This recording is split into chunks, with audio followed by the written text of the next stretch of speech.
चित्तौड़गढ़ केंद्र की नरेंद्र मोदी सरकार की वित्त मंत्री निर्मला सीतारमण ने रविवार को संसद में आम बजट पेश किया, जिसको लेकर हमारे चैनल की टीम ने आमजन, जनप्रतिनिधियों, सीए सहित अन्य प्रबुद्ध जनों से उनकी प्रतिक्रियाएं ली, जिसमें सभी ने बजट को विकास की गति देने वाला बजट बताया है। साथ ही 2047 के विजन को देखकर पेश किया गया बजट भी कहा। साथ ही आम जन हितार्थ भी इसे बताया जा रहा है। आइए सुनते हैं कैसा रहा केंद्र सरकार का बजट। चित्तौड़गढ़ से संवाददाता गोपाल चतुर्वेदी की खास रिपोर्ट। देखते हैं आज के बजट को।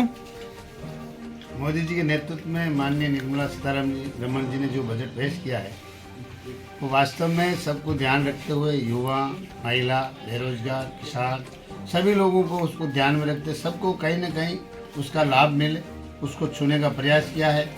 और दूसरा जो अभी मेडिकल कॉलेज में भी और इंफ्रास्ट्रक्चर में भी, रेलवे में भी, हर एक क्षेत्र में भारत विकसित भारत कैसे हुए 2047 की परिकल्पना है। तो एक एक कर जितना विकास कर सकते हैं, जितना इंफ्रास्ट्रक्चर मजबूत कर सकते हैं, वो मोदी जी के नेतृत्व में निश्चित ही हो रहा है। और आम व्यक्ति को उन्होंने चुनने का प्रयास किया है। और मैं सोचता हूँ कि जैसे पशुपालकों के लिए जो छोटे छोटे किसानों के बारे में उन्होंने सोचा है, तो मैं मानता हूँ कि हिंदुस्तान किसान प्रधान देश है और जो छोटे किसान सबसे ज़्यादा है, तो उनके बारे में, पशुपालकों के बारे में जो सोचा है, आर्थिक उन्नति अगर किसानों की और पशुपालकों की होगी तो भारत विकसित निश्चित ही होगा। धन्यवाद। जय भारत। पहले तो देश की वित्त मंत्री निर्मला सीतारमण मेरे को बहुत बधाई दूंगा कि लगातार आज़ादी बाद एक महिला ने 9वां बजट पेश किया है, उसके लिए मेरे को बहुत बहुत बधाई और बहुत शुभकामनाएं। ये बजट जो माननीय वित्त मंत्री निर्मला रमण ने पेश किया है, बहुत ही अब कह सकते हैं कि देश के हित में है, किसान के हित में है, गरीब के हित में है। निर्मला जी ने जो बजट लगातार पेश किया, उन्होंने हर बजट में कोशिश ये की है कि देश की भावना के अनुरूप बजट पेश हो, देश की जनभावना क्या चाहती है उसके अनुरूप बजट पेश हो। देश में किसान को क्या बेनिफिट दे सकते हैं, इंडस्ट्री को क्या बेनिफिट दे सकते हैं, मजदूर को क्या बेनिफिट दे सकते हैं, वो देश मजबूत कैसे हो सकता है, देश विकसित कैसे हो सकता है। जो कल्पना है हमारी 2047 तक विकसित भारत की, उस कल्पना को दृष्टि देखते हुए ये बजट पेश किया गया। इसलिए मैं उन्हें बधाई देता हूँ कि उन्होंने जो ये बजट शानदार बजट पेश किया, इसलिए उनको मेरे बहुत बहुत बधाई। और हम उम्मीद करते हैं कि जो बजट पेश हुए उन आधार पर देश आगे बढ़ेगा और 2047 विकसित भारत देश बनेगा, इसमें कोई दो राय नहीं। सर, आज बजट पेश किया गया है, किस तरह देखते हैं बजट को? आज देश का बजट में प्रधानमंत्री जी मोदी जी को धन्यवाद देना चाहता हूँ और वित्त मंत्री निर्मला सीतारमण जी को धन्यवाद देना चाहता हूँ। जिस प्रकार का इंफ्रास्ट्रक्चर के लिए, देश समृद्धि के लिए, स्थिरता के लिए, जिस प्रकार का महिलाओं के लिए, बच्चों के लिए या बुजुर्ग लोगों के लिए, सब लोगों के लिए बजट बहुत अच्छा बजट है। और वास्तव में आने वाले दिनों में जिस प्रकार का इस 11 साल के कार्यकाल, मोदी जी के कार्यकाल में जिस प्रकार देश ने ऊंचाई छुई है, उस प्रकार का बजट आने वाले दिनों में इंफ्रास्ट्रक्चर के हिसाब से सब तरह से ये अच्छा बजट होगा। क्योंकि उन्होंने बहुत सी ऐसी घोषणाएं करी, महिलाओं के लिए हर जिले में एक छात्रावास उपलब्ध हो या इंफ्रास्ट्रक्चर के लिए ये हो, इस प्रकार का किया है।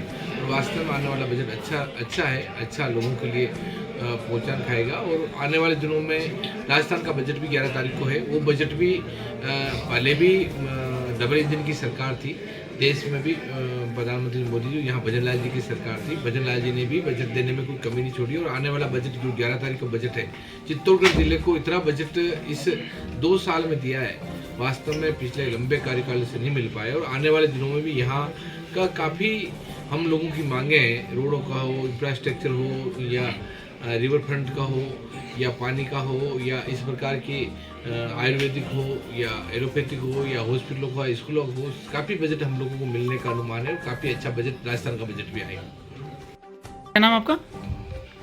Doctor IM Sethia, chartered accountant, chairman urban cooperative bank Chittorgarh. आज देश की वित्त मंत्री ने जो बजट प्रस्तुत किया संसद में, उसके प्रावधानों से ऐसा लगता है कि विश्व की एक सशक्त ताकत बनने के लिए और विकसित भारत की कल्पना को साकार करने के लिए ये बजट है। इस बजट में ऐसे प्रत्येक सेक्टर में जहां विश्व के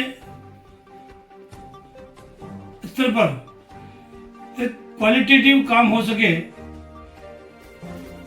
हर दृष्टिकोण से ये ध्यान रखते हुए ये बजट प्रस्तुत किया गया है।